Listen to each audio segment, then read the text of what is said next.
Hey guys, I'm Ben, and welcome to another episode of Epoch of Greatness. On these shows, we look at a particularly fruitful period for a band that can be creatively or commercially or both. In this case, it's purely creatively because, in my opinion, this band we're looking at today has to be the most underrated band in the history of death metal, at least in my opinion.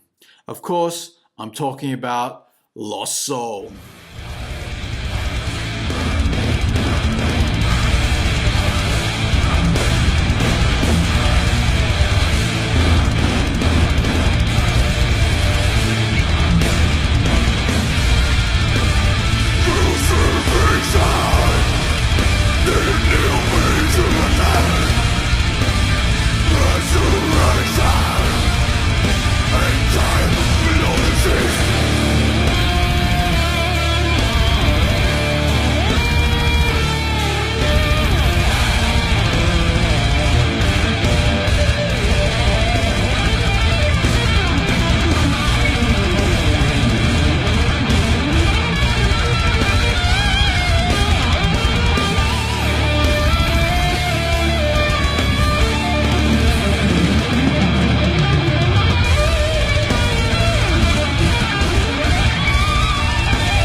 So Lost Soul hail from Poland and were formed by singer and guitar player Jacek Greki. Just before I keep going, I'll just apologize in advance for my mutilation of the Polish names. Anybody who's watched this channel in the past knows that I am a retard when it comes to saying, especially Polish names. Anyway, so I think it's pronounced Jacek or Jakic. I'm not sure. But I'm going to go with Jacek for today's purposes. Thomas Fornalski was on the bass at the time, and drummer Adam Szejega, I think, or Szejega. Anyway, sorry about that. Anyway, that was sometime around 1990, although their first demo called Necrophil was dropped in 1992, originally under their previous band name Hades with only a few copies, and then also under the Lost Soul name. I know some people don't count a band starting until they release their first demo or something. I'm looking at you, J-Dog. I myself don't see it that way. You know, having played in bands myself for years and knowing that, you know, sometimes you put a lot of time and effort into a band, even playing shows and everything like that long before you're able to release anything. Anyway, the demo is extremely lo-fi, of course, that Necrophil demo. Probably just recorded on a cassette tape on a boom box or something like that. That's what it sounds like anyway. You know, there's plenty of death metal demo tapes from that era recorded pretty much in that way that are actually, you know, pretty damn killer despite the shitty sound quality. And in some cases, actually, it works to the advantage of making it more sort of grimy and murky sounding overall, more sort of evil and, you know, like it's coming from the depths of hell. This one I would say is okay, but certainly not showcasing what an extremely well-honed machine they would become in later years. If you get the Forgotten Past compilation that the band released in 2020, which has all the band's early demos, as well as the Genesis XX Years of Chaos, or 20 Years of Chaos with a Z at the end.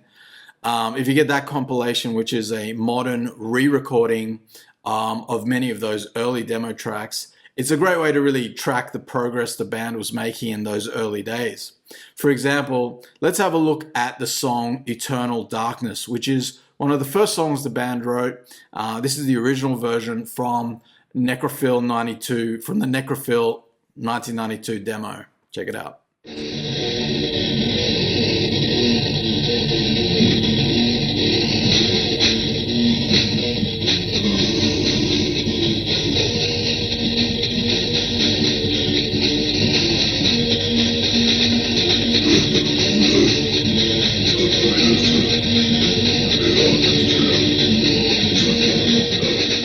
Now here again, the same song. It's evolved somewhat on the Eternal Darkness 1993 demo. Check it out.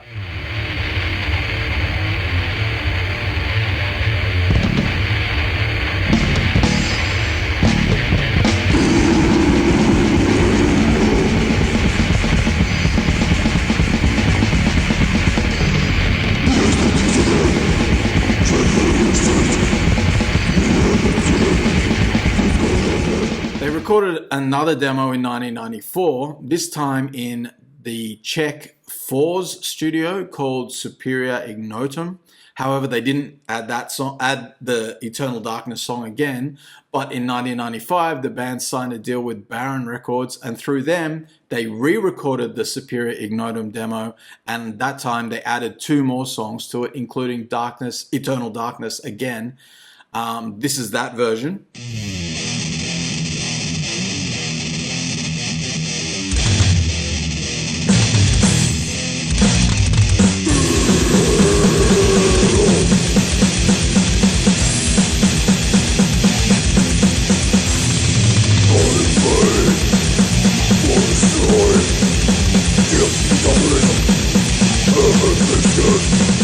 And finally, fast forward to 2020 and the re-recorded version from the Genesis 20 Years of Chaos compilation, and you get it sounding like this.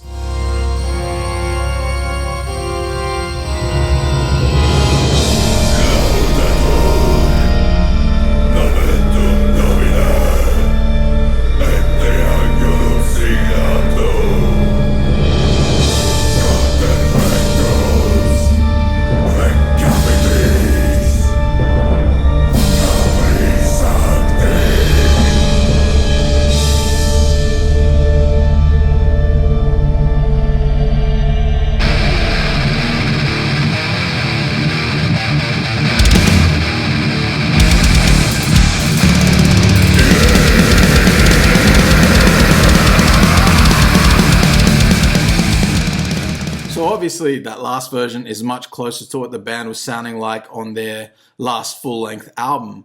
Much more technically proficient and tight, more ornamentation and orchestration, yet still totally pulverizing. After the second version of Superior Ignotum, the band would stay dormant for a while. According to rumor, it was, due to the band not getting along with each other, but, who the fuck really knows with these things. Regardless of this sort of stutter in the band's progress, by 1997 they were back together with the addition of a second guitarist in Piotr Ostrowski. With him on board, they went into Selani studio in Olsztyn, I think it's called, in Poland, and recorded their next demo called Now Is Forever, released in 1998, I should say.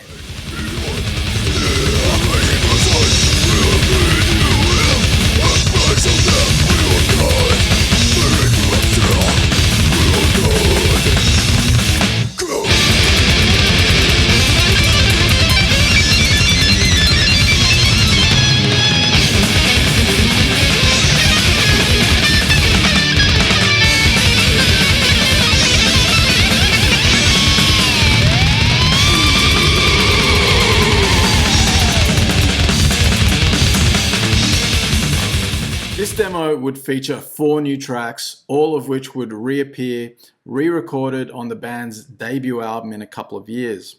Already, the leap in quality from the Necrophil demo to this point was huge, and very apparent. All the guys had dramatically improved on their instruments, all delivering killer performances, and the songwriting itself had really leaped forward as well. Over the next 2 years, Lost Soul would have its new demo added to 2 different splits. The first in 1998 called Disco's Out, Slaughter's In, alongside bands like Rainless, Dissenter and Night Gallery. Then in 2000 on a split called Polish Assault alongside the great Decapitated, another one of my favorite bands from Poland, Yattering, another cool band, and Damnable. And that was released through Relapse Records. Also during this period, the band's gigging activity increased, playing with bands like Dying Fetus, Monstrosity, Cataclysm, and appearing on festivals like Obscene Extreme and Silesian Open Air. Around this time, Thomas would leave the band, and bass player Christoph Artur Zagarauch would replace him on bass. With this lineup in 1999, the band would head into Phonoplasticon studio in Poland to record their debut album, Scream of the Morning Star.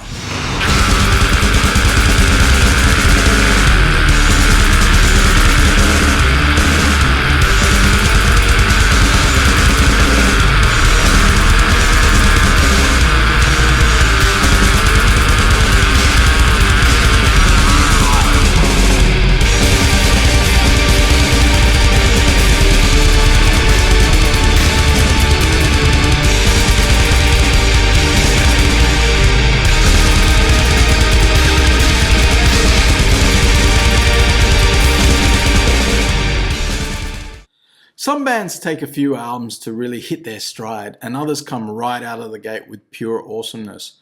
Lost Soul are the latter. This album is utter perfection, driving, brutal, unforgiving, raw, and nasty. Yet simultaneously, it's got epic grandeur and even beautiful in a dark, sort of menacing way. The songwriting is incredible. It's already sophisticated and complex. It tells a story and takes you on an adventure into other worlds. Jacek, who really is the main man of this band, its leader, its creative force, its frontman, its singer, lead guitarist, delivers up an amazing. Sorry, I'm chewing on my own words here. He delivers up amazing riff after amazing riff. That's what I'm trying to say.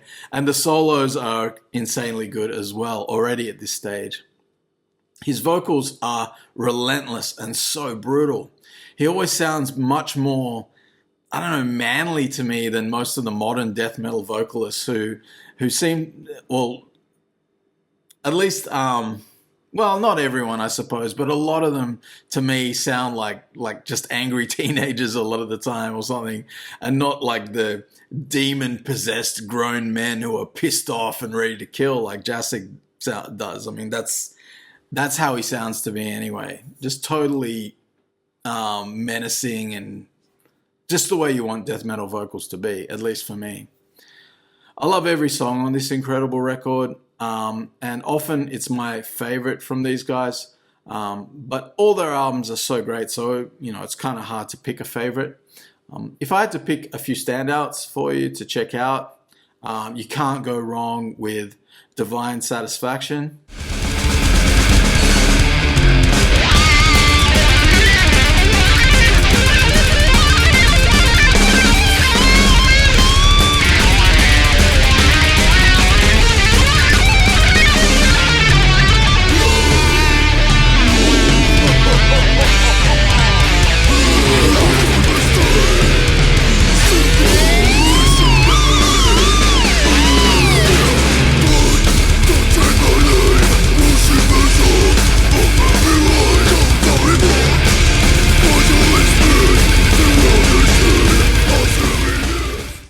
Tabernaculum Miser is another wild, twisted, and somewhat quirky ride, while also being totally epic. Check it out.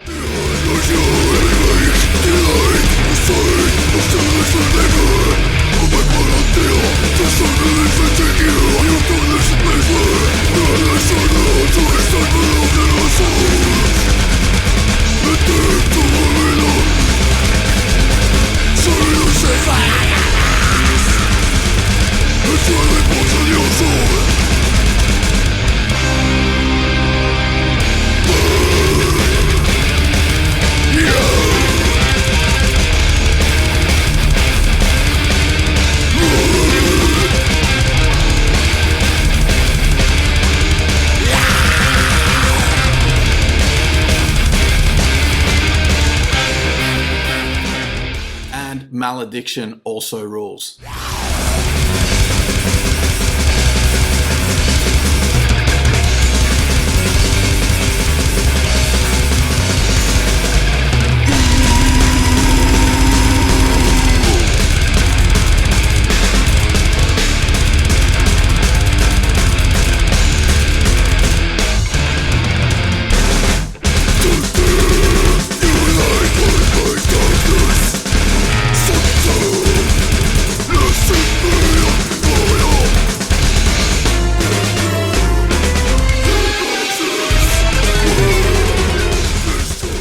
Throughout Lost Soul's brand of death metal, there is also touches of blackened riffing and drumming, which adds a cool atmosphere to things.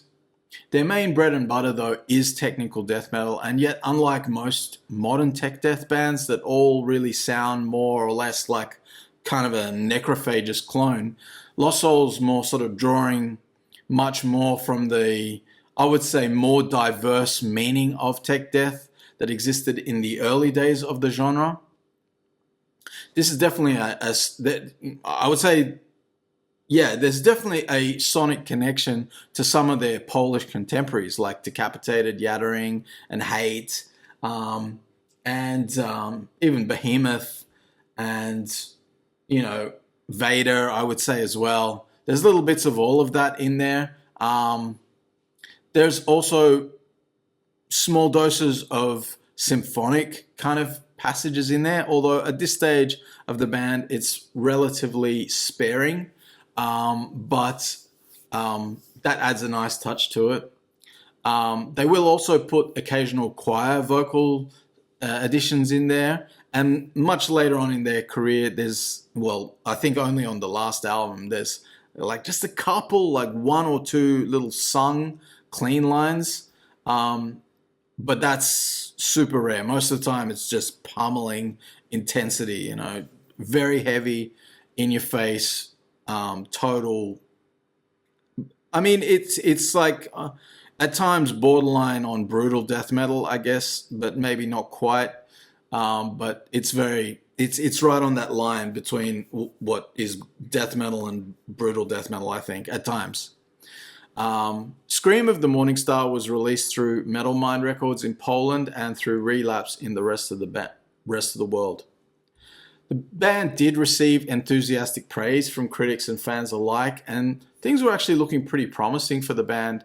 With the momentum, Lost Soul would head back to the studio in 2002, this time with a newly signed contract with Empire Records to record their second album, Übermensch, Death of God.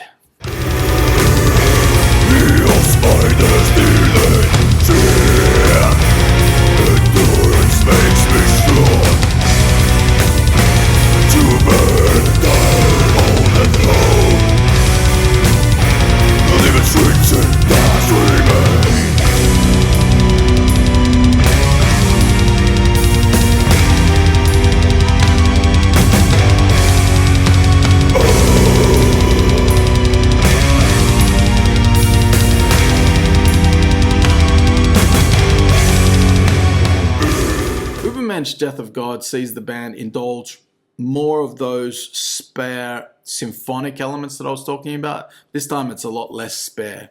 There are keyboard strings and choirs all through this one, which does make this album stick out a little from the others, which do use these elements far more sparingly or not at all in the case of a couple of albums to come.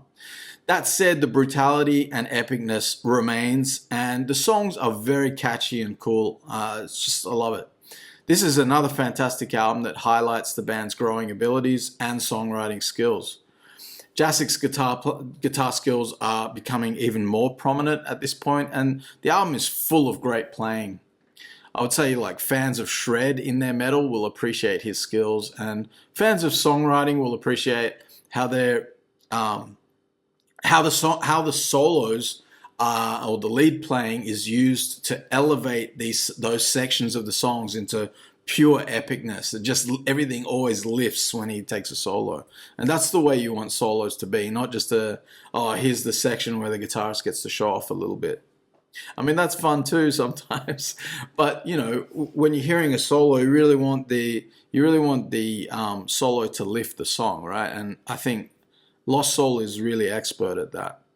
Again, I like the whole album here, and in general, I see all these albums as a whole, so it's hard for me to pick out favorites. But that said, if I had to pick some standouts to check out, I'd say check out the opener, No Salvation, a song that comes straight out of the gate, epic and intense. Check it out.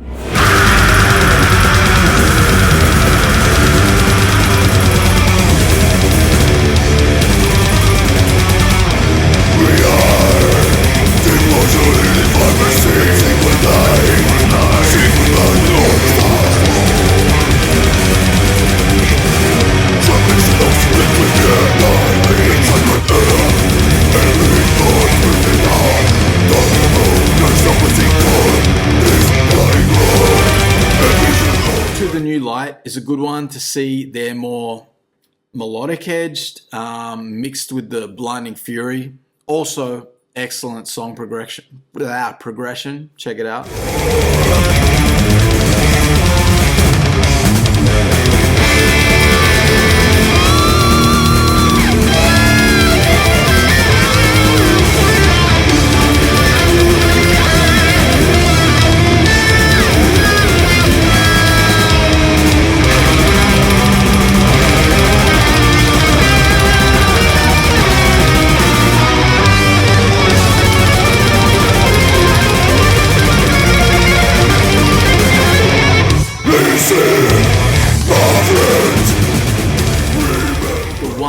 Seek has a killer sort of blackened opening section into a like sick lead break before the vocals start. It's very cool.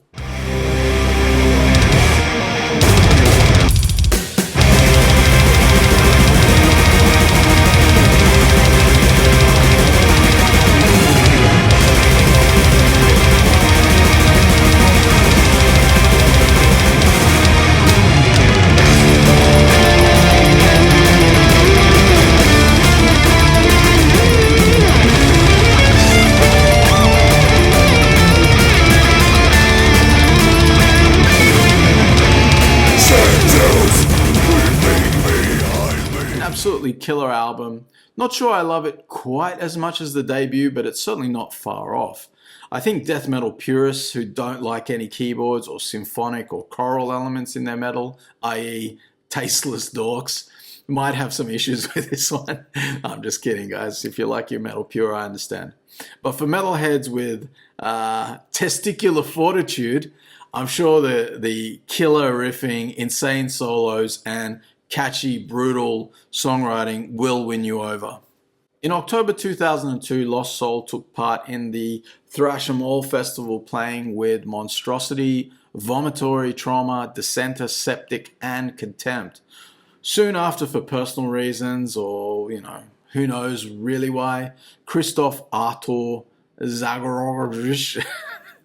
I'm so sorry, man, if you're watching this. It's not meant as an insult. Like I said, I'm just retarded. He left the band, and then Pavel Michalowski took over bass duties. And with this addition to the lineup, Lost Soul played Hell Festival together with Cat and Ancient Rites, among others, of course. 2003 saw another tour, this time with Hellborn and Quo Vadis, and an appearance at the famous Metal Mania Festival together with Samael, Marduk, Vader, Saxon, and the Great Malevolent Creation. They would also do the Empire Invasion Tour with Dies Irae and Hate, and after that, Pavel would, who had just joined the band, left the band and was replaced by the original bass player, Thomas. So at this point, things were moving relatively well for the band. Obviously some personnel changes, but nothing too extreme at this point.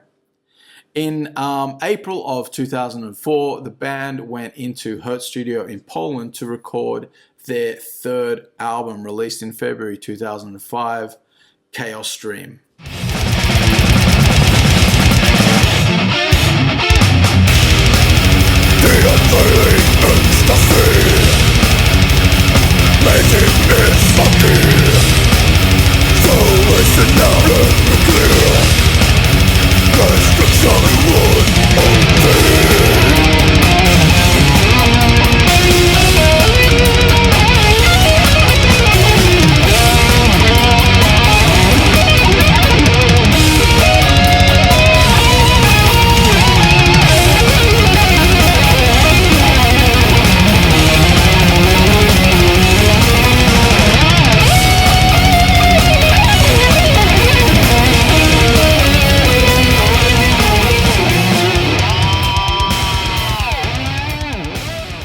On Chaos Stream, the band pulls back those symphonic elements totally, and what we're left with is a hard-driving, explosive, raw, pure hateful, no-frills death metal record. There's a little more groove in the riffs and perhaps even more simplicity in the songwriting approach.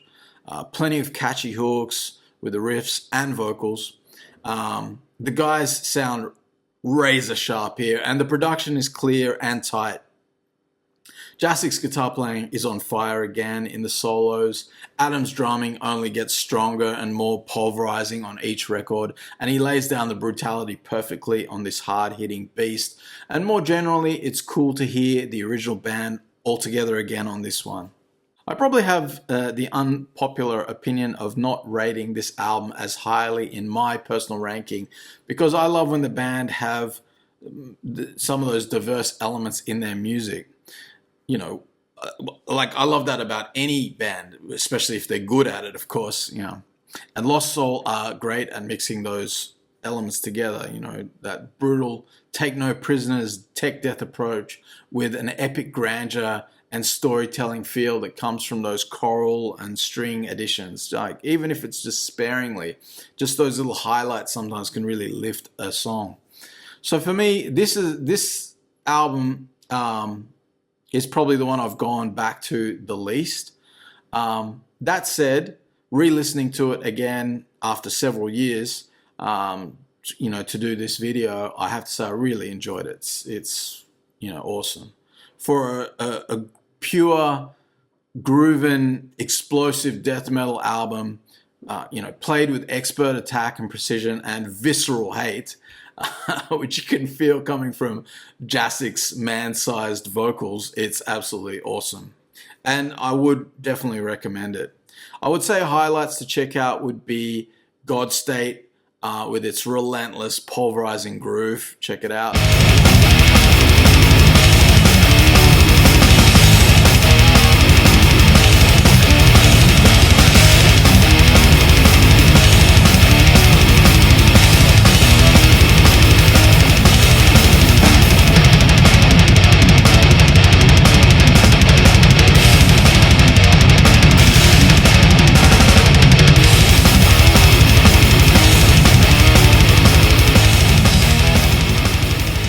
Shameful Race, which is just perfect death metal, mean and nasty.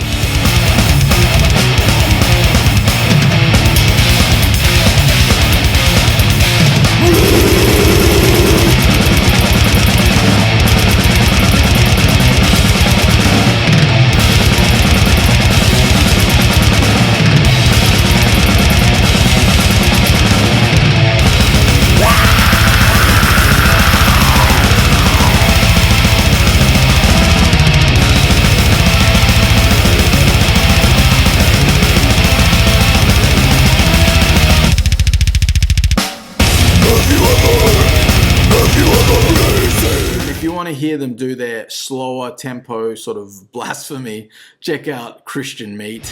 So broken, I left this cell, lost in eyes, guns, your big broken clips, dropped and balls.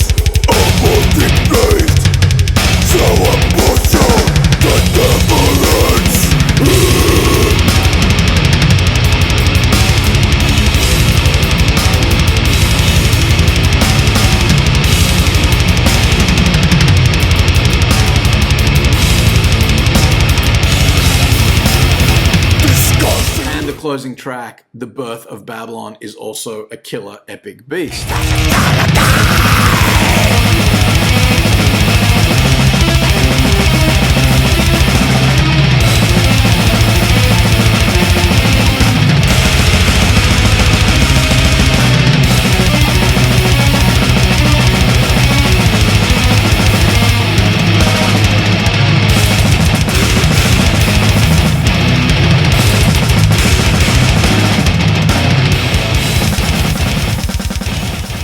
After the release of Chaos Stream, Lost Soul would do more extensive touring with several festivals and other well-known death metal bands like Vader and Rotting Christ, for example. Unfortunately, in 2006, the band would fall apart again, this time with Piotr and Adam leaving the band. I'm not sure what the reason is for that. Perhaps it was, you know, more personality clashes, or perhaps it was more of a lifestyle thing, logistics, financial, you know, who knows with these things. Maybe all of the above. Nevertheless, Lost Soul would remain dormant until 2008, when the band would be reconstituted with new members, Christoph Desecrate Szalzlowski. Again, sorry, he's on the drums. You got Damian Szalzlowski. Fuck me. What is it with Polish names? What do they come up with their names like with rock, like stuffing their mouths full of rocks or something? I don't know. That's how I feel when I'm trying to say it. Anyway, Oh, I won't go on about that. Sorry about that. So it's Chajnik is his nickname. He's on bass. And at the beginning of 2009, the second guitar player, Dominic Domin Pirkiel, would join and round out the new lineup. With this lineup assembled, the band would record their fourth album between Progreja, Top Secret, and Hellbound Studios, and released through Witching Hour Productions in 2009, Immerse in Infinity.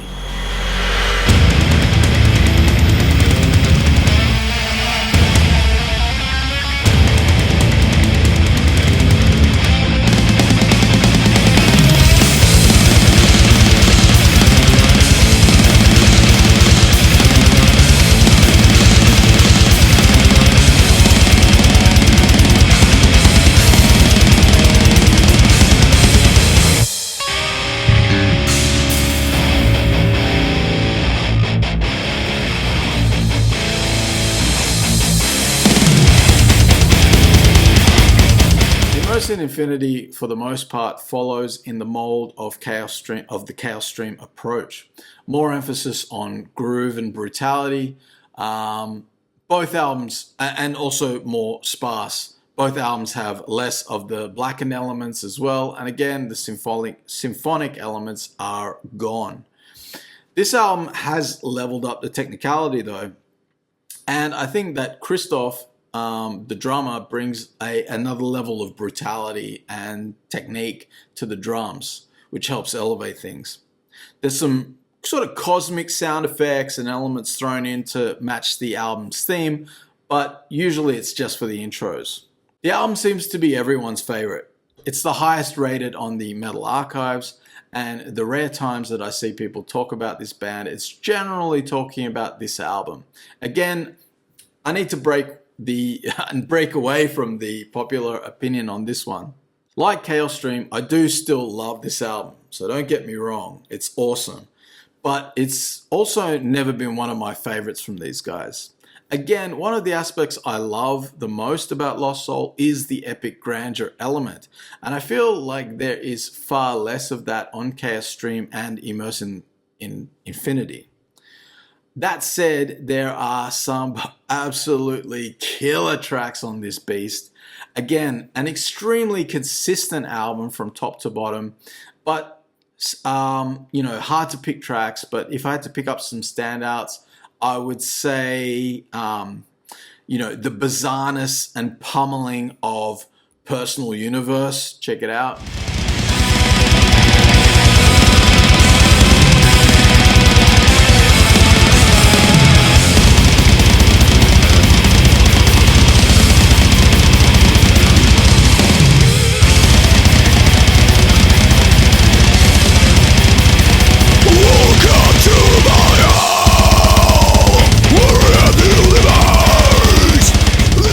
Also, the only ever video clip they made is another standout track with very memorable hooks and great playing, of course. That's If the Dead Can Speak.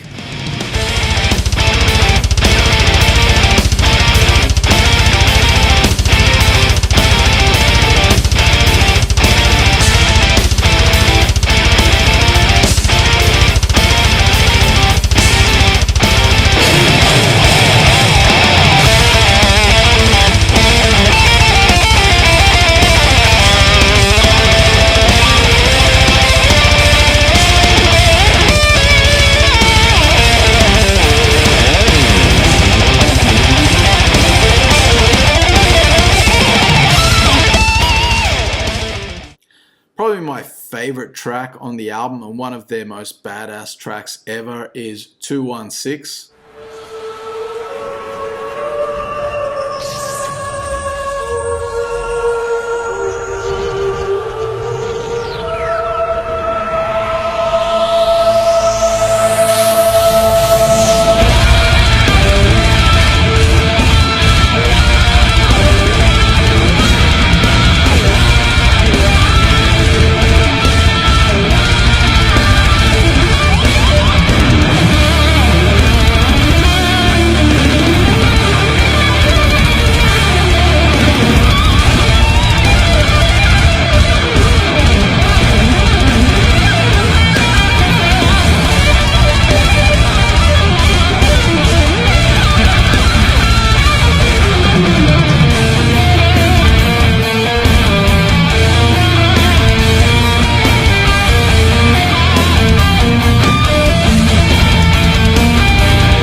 killer riff in the middle of the song kicks in and into the solo, and that wah wah lead thing over the riff after it stops, man, that's just what death metal was made for. That's so awesome.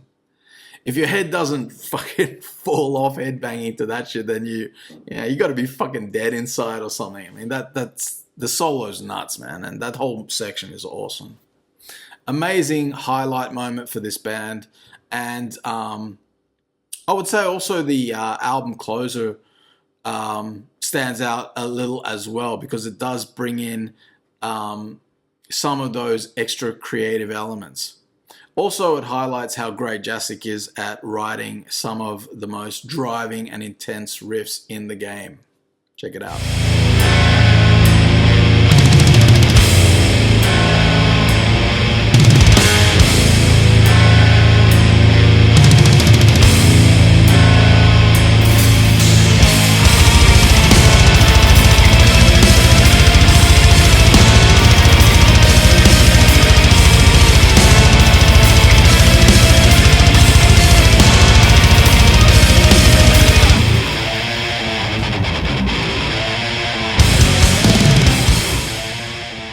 After the album was released, the band would once again do some touring, and in 2010 they would play a show celebrating their 20th anniversary. They played that gig in Poland under the moniker of Genesis XX 20 Years of Chaos, and announced the release of that compilation album of the same name that I mentioned earlier in the video. On this compilation, as I mentioned, they re-recorded 14 old demo tracks and 2 covers, including For Whom the Bell Tolls by Metallica, which, apart from the pretty lame symphonic intro that they added, is actually pretty cool, I guess. It's okay. Spitfire by The Prodigy is the other one, which is certainly not something I expected from these guys, which is okay, I guess. But to be honest, even though some of the re-recorded demo stuff is pretty cool, I would much rather have had another new album of all new material, to be honest. From this point on, I'm not too sure about the timelines of when band members came and went, and I'm also not sure about how active the band was. But by 2015, Lost Soul was back with a new drummer and a second guitarist in Jonathan Garofoli and Marek Galos, respectively, or Galos. And after emerging from Hell Sound Studios, they released their 5th and final album to date, Atlantis: A New Beginning.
Atlantis: The New Beginning, I should have said, is a truly remarkable album in my opinion.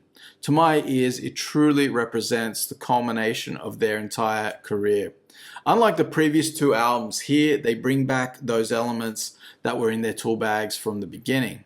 You get the narrative weight of Screams of the Morning Star, you get the symphonic power of Übermensch, the groovin' catchy riffs of Chaos Stream, the technical precision and progression of Immerse in Infinity, and all of it really pushed to the extreme.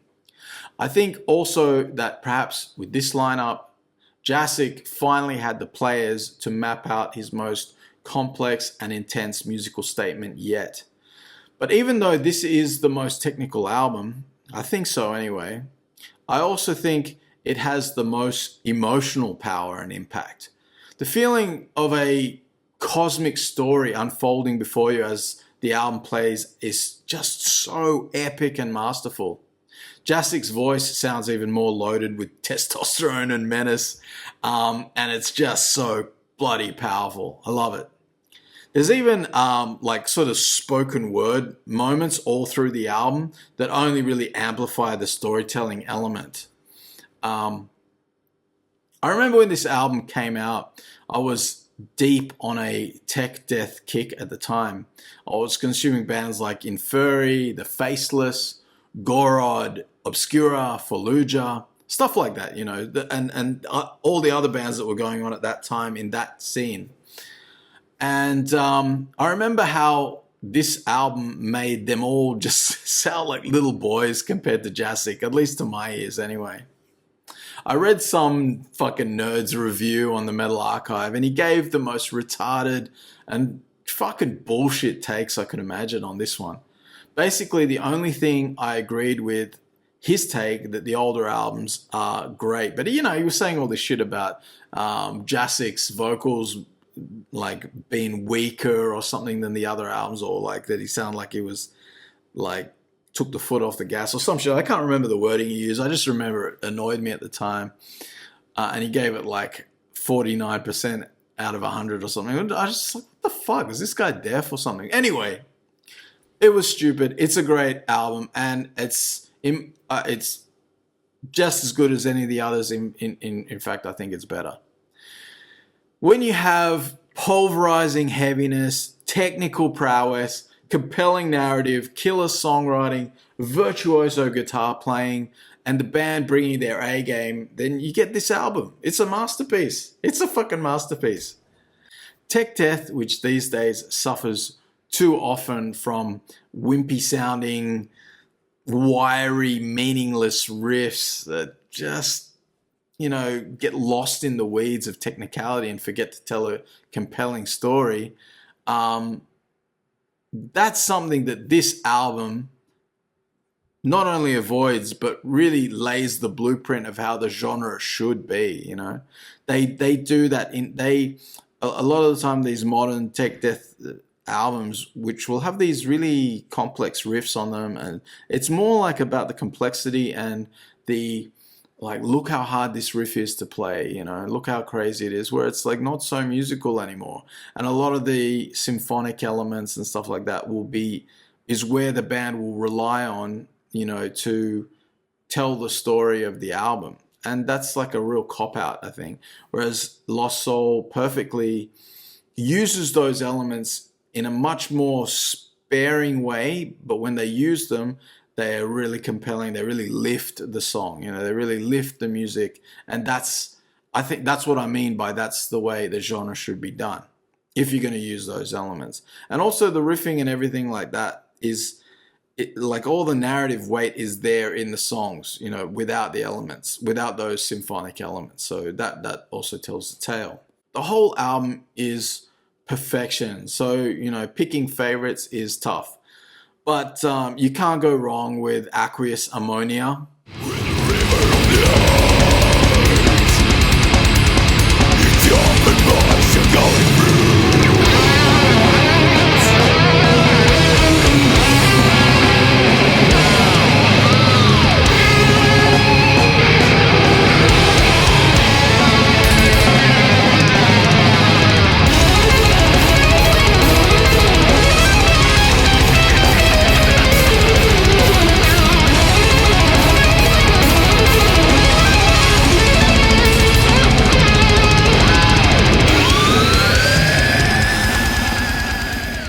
Unicornus, which opens with an epic barrage and punctuated with that one of those only clean sung lines that I was talking about earlier, before it just explodes into progressive death, and it's incredible. It's still pulverizing as hell, you know. It's awesome. Check it out.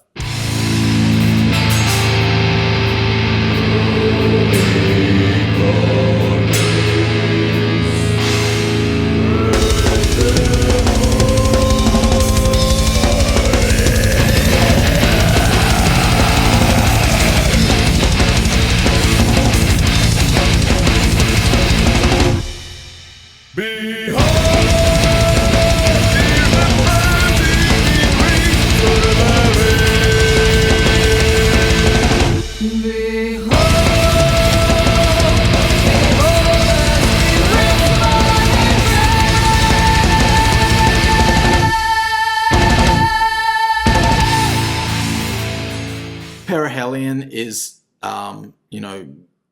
beautiful and epic, and that whole solo and outro section is just amazing. Check it out.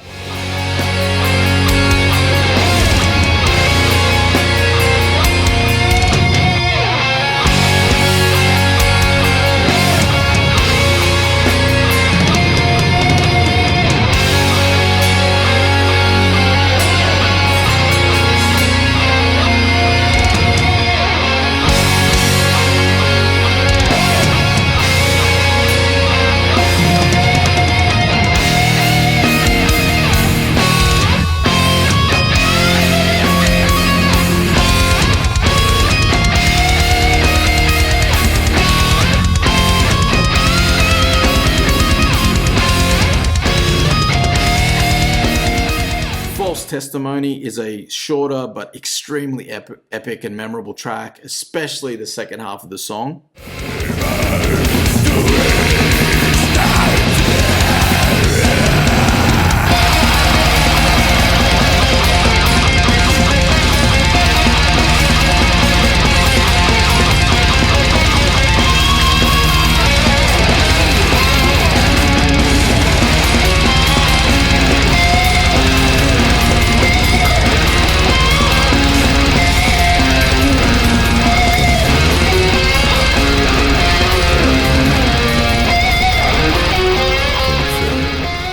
Frozen Volcano is another slower epic saga. Once again, it sounds absolutely gigantic and like a cosmic battle or some cosmic event, and more great guitar playing, of course. Check it out.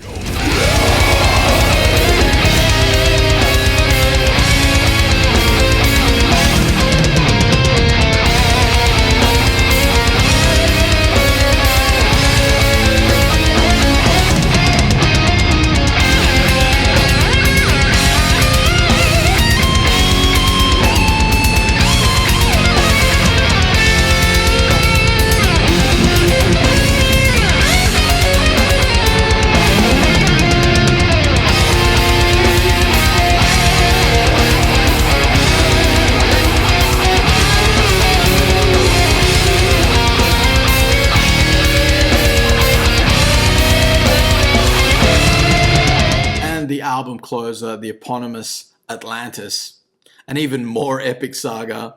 Jacek mixes the growls with spoken word, and it works so well to tell the story. Throw in choir, insane riffs, and pummeling drums, and you have one amazing song. Check it out.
This album is often my favorite So it's interesting that my tastes happen to bookend their career with the first album and this album being my two favorites.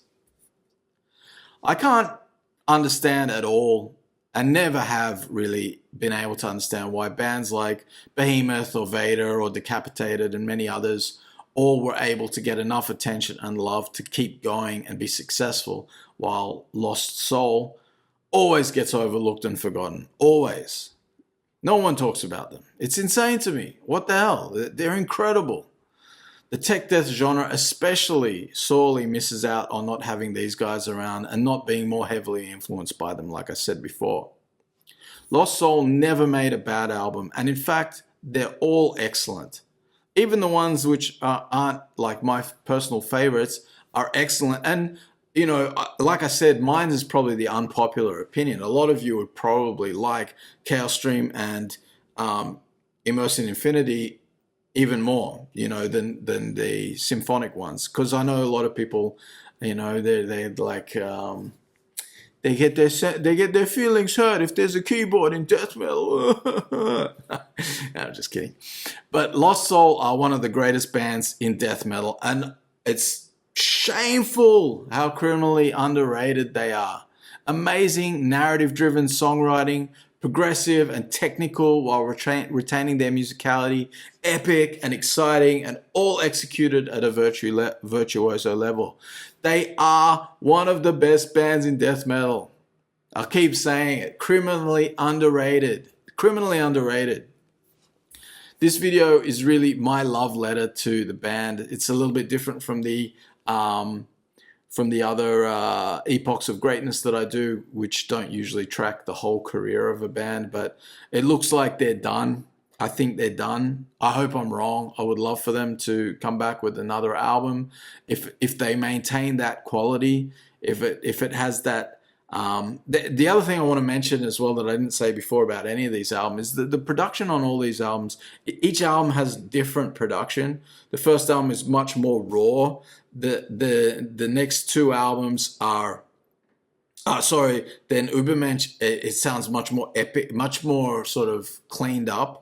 And then really for the next three albums, so Übermensch, Chaos Stream, and Immerse in Infinity, they all have a very pro-sounding production sound, very clean, very crisp, and good. Not overly. I usually don't like modern production because everything sounds too perfect. And I think those albums might have a little bit of that in there.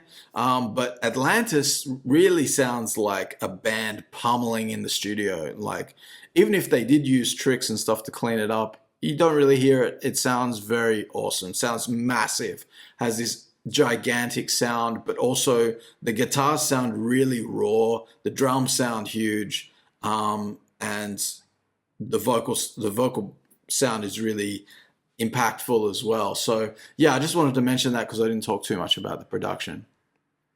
Anyway, like I said, this is my love letter to a band that has really meant a lot to me for many years of me being a fan of this kind of music, and I really believe deserves to be reevaluated,